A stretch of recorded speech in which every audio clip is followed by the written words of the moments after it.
Namaste everyone, welcome back.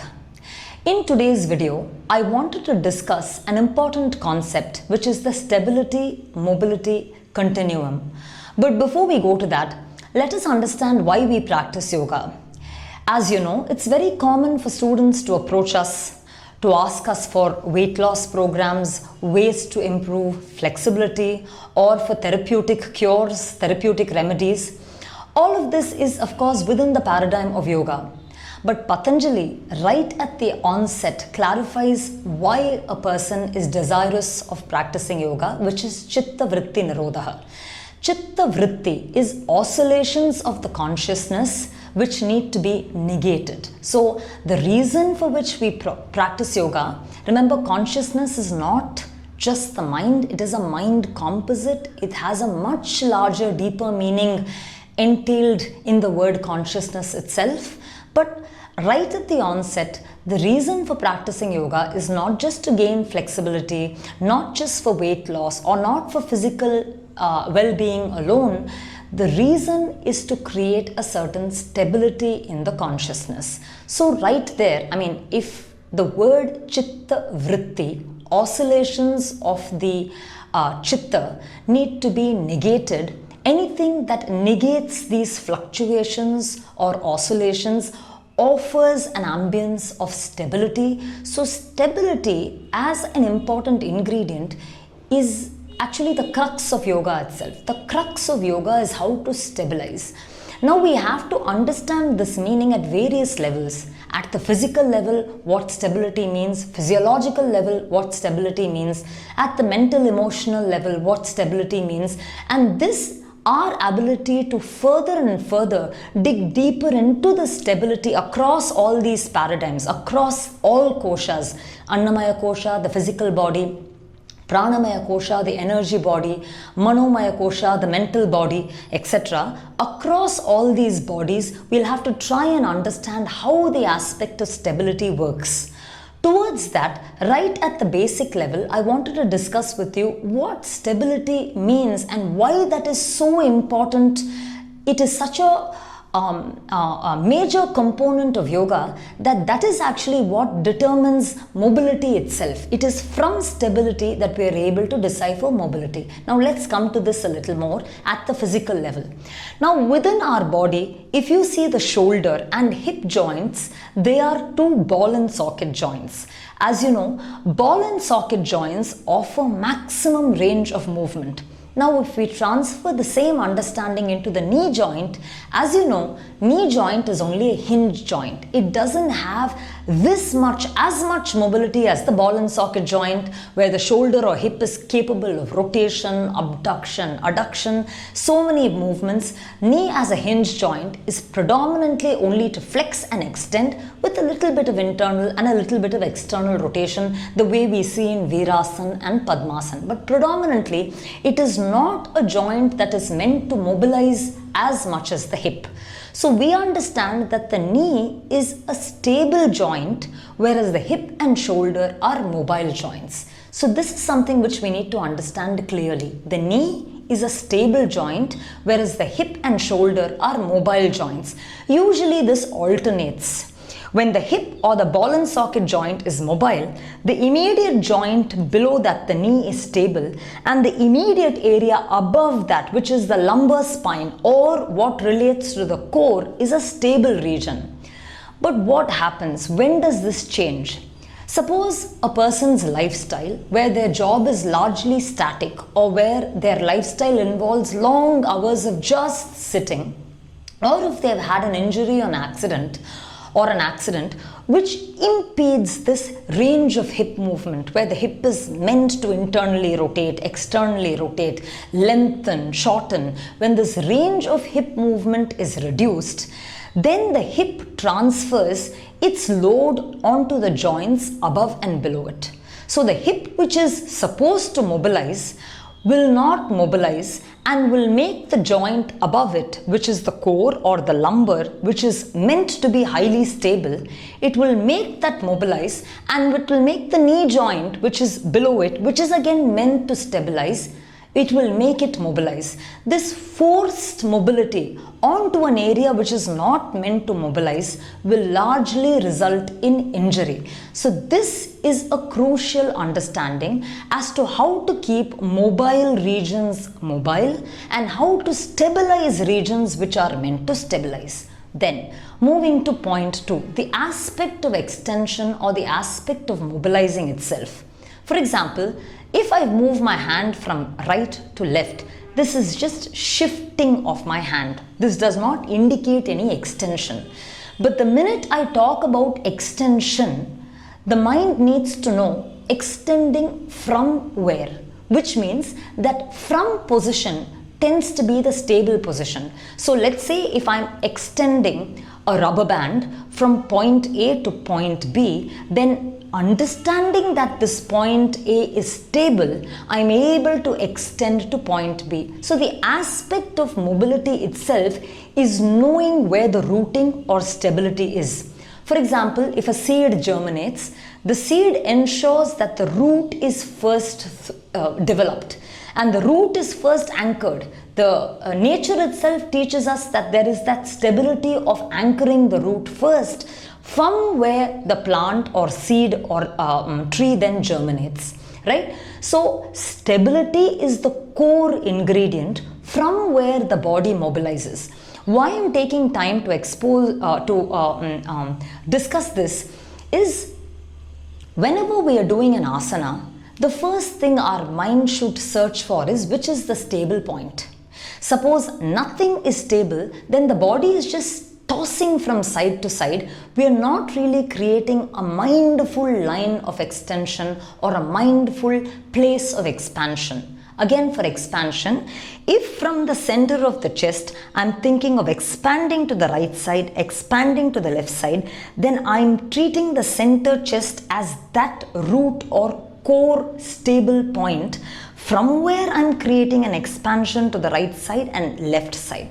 So whenever we talk about asana, we have to immediately think of which the stable point is from where we are creating an extension. And this, when wrongly done, largely results in unfavorable conditions or injuries. So let us understand this about the lumbar itself.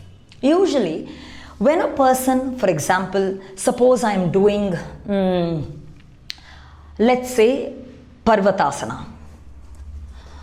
When a person's hip or the ball and socket joint, as you can see here, the femur is stable, right? The femur has been lengthened back and the femur is stable. So when I raise the sacrum up, this sacrum allows the socket or the acetabulum to roll as I lift my pelvis up. So here too I'm actually involving the rotation of the hip in raising my pelvis or the sacrum up. Again, if I'm dropping the pelvis, also the acetabulum is used. If I'm raising the pelvis or raising the sacrum up, also I'm rotating here. This is important. Now, let's say this pelvis does not move and I'm not able to create this rotation, then one of two things will happen. One is my sacrum or spine will crash to the floor, and this actually makes the stable region of the core, which is the lumbar, collapse. So the lumbar, which is supposed to be stable, has now been destabilized and it collapses. Now point 2, let's say I'm again not able to work this joint properly, then the other thing that I will do is push the lumbar in to raise the spine. So instead of being able to work at the hip level, mobilizing at the hip level, I tend to push the lumbar in, which then makes the already concave lumbar with lordosis more concave, which results in shortening of the posterior lumbar spine and over protrusion of the anterior spine, where the abdomen or the core, which is supposed to support the lumbar spine, is not supporting it anymore. So when the hip does not mobilize appropriately, it transfers the load on the lumbar spine, making the lumbar spine either overwork or underwork, destabilizing it, which ultimately leads to an injury of some sort. Now, the first aspect of how to stabilize the lumbar spine, I will introduce it as a short video for today. However, this will be dealt with as an entire class or a series of classes in our upcoming class sequences. So, starting with Supta Tadasana. When I lie down, I'm lying down and keeping my legs bent. When I keep my legs bent, my lumbar is encased between two regions, that is between the hip and between the thorax. The thorax, which has the entire support of the rib cage, can always safely mobilize, because unlike the lumbar, which does not have skeletal support, the hip or the sacrum has the skeletal support of the pelvis, and the rib cage has the skeletal support, or the thorax has the skeletal support of the rib cage. So both these regions have a lot of support while mobilizing. But the lumbar is a single dangling, it's a set of dangling vertebrae. It does not have that much support, so it must be stabilized. For this, the hip, which has the tendency to ascend towards the lumbar, shortening that lumbar, has to be released away. For that, I place my feet, my right foot and left foot underneath my right and left buttock, and I make sure that I'm able to feel the sole of the foot entirely on the floor. That is, the foot has a big toe mound, which is the mound underneath the big toe, and then it has the outer edge of the foot, which is the little toe side of the foot, and it has the heel itself. The sole of the foot is encased between these three pathways, that is between the big toe mound, the outer edge of the foot and the heel. This triangular structure is where the sole of the foot is encased in. I want to feel the entire sole of the foot. So pressing the big toe mound, I spread out the toes until I reach to the outer edge of the foot, and my ankle is automatically over the heel. So I'm able to have a complete placement of the foot with the knee pointing straight up. With the knee falling out or falling in will distort the foot placement or the ankle joint. So I'm having the knee straight up. When I feel the entire foot well placed on the floor, I then press my feet to the floor, as if I'm pressing my feet down to the floor, as if I want to make a footprint on the mat. I'm pressing down on my feet. When I press my feet down, I can immediately feel the gluteus muscles ready to activate. As I said, the gluteus is supporting the hip joint, which is meant to be mobile. So the gluteus muscle activation is very favorable. I press the feet and raise or bind my gluteus muscle toward the pelvis. Only 2-3 inches off the floor, max. We are not trying to raise it as high as possible. Just from touch, pressing the foot, really integrating the gluteus muscle onto the pelvis, 2-3 inches max, that's it.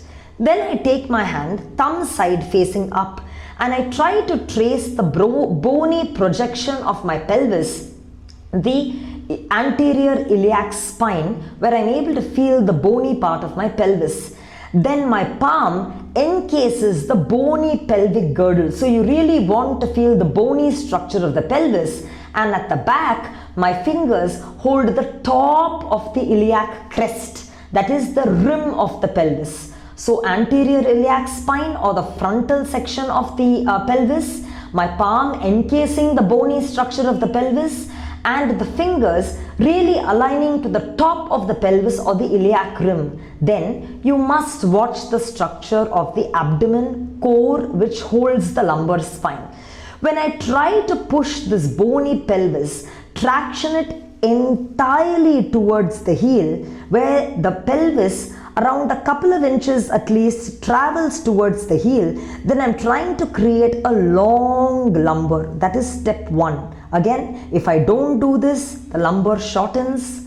If I nicely traction all top, side and back parts of the pelvis down toward the heel, I'm trying to sport a long lumbar. Then this long lumbar is placed on the floor, so there is no constriction in the lumbar at any point and it is stabilized.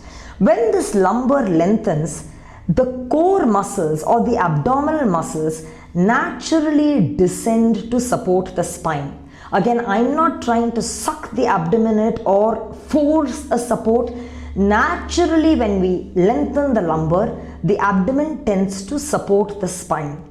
At this point, the pubic bones are crucial. There must be a slight elevation. Again, I'll talk about how slight it is in the upcoming videos, but there should be a slight elevation of the pubic bone, very slight, a touch elevation of the pubic bone, which allows a proper contact of the lower back. Now, this is a lower back that is aligned and stabilized with the core muscles as well as the alignment of the pubic bones. Now, from here, when we lengthen the right leg, that is, I raise my right toes up and allow my right heel to straighten away as if it is from the push of the right pelvis, my heel lengthens. So as if the pelvis itself belongs in the direction of the foot and doesn't ascend toward the lumbar, I have to lengthen from the pelvis towards the heel so that the lumbar stability is maintained and not disturbed. Again, I check that the lumbar is not disturbed, stabilized with the abdomen and stabilized with the slight upward rotation of the pubic bone. Then raising the left leg at the toe up, from the left pelvic girdle, I release my leg straight such that that push where from the front, from the side, from the back, the pelvis lengthened toward the foot remained, while the abdomen supports naturally the spine and the pubic bone is slightly elevated. This length of the spine or lower back is its stability. So that is from the pelvis. But this lumbar is also attached from the rib cage on the other side. So the lower lumbar is attached to the pelvis, the upper lumbar is attached to the rib cage. So here, if I take my palms out to the side, my palm goes out to the side, and then when I lengthen my palm up, keeping or holding that lower back stable, I'm again trying to release the rib cage away on the other side so that with the rib cage traction toward the palm, as if the rib cage itself belongs to the palm on one end and the pelvis belongs to the feet on the other end, with the two regions decompressing the lumbar can sport a long, stable profile. And this is the way the lumbar needs to be aligned. Now, I am not deliberately compressing the lumbar to the floor or removing the curvature of the lumbar. Rather, I am thinking of releasing the lumbar both from the compression or the weight of the rib cage and the weight of the pelvis on the other end, so that the lumbar spine that stabilizes can stabilize in space and freedom. So this length of the lumbar, freedom of the lumbar, stability of the lumbar needs to be maintained in every asana. Now, let me come up and show you that difference once again in Prasarita Padottanasana.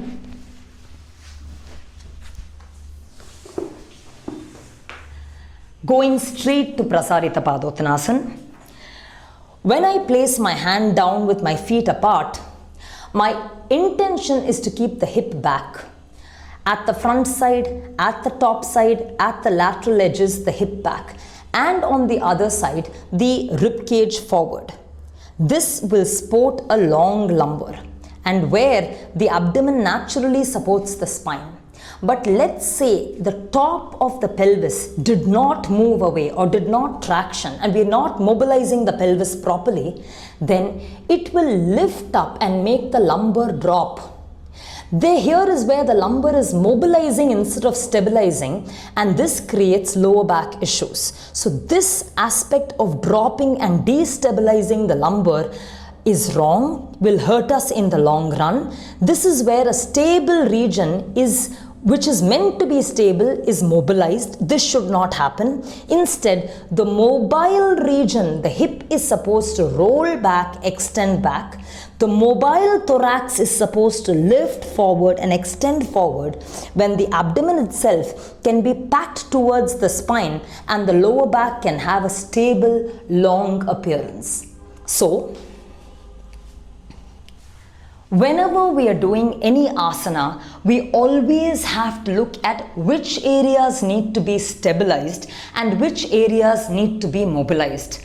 From the stable point, a mobilizing area needs to mobilize, knowing that the stable region should not be disturbed and the mobile region should be completely mobilizing so that its job is not transferred or loaded on the otherwise stable region. On this, we'll talk about more.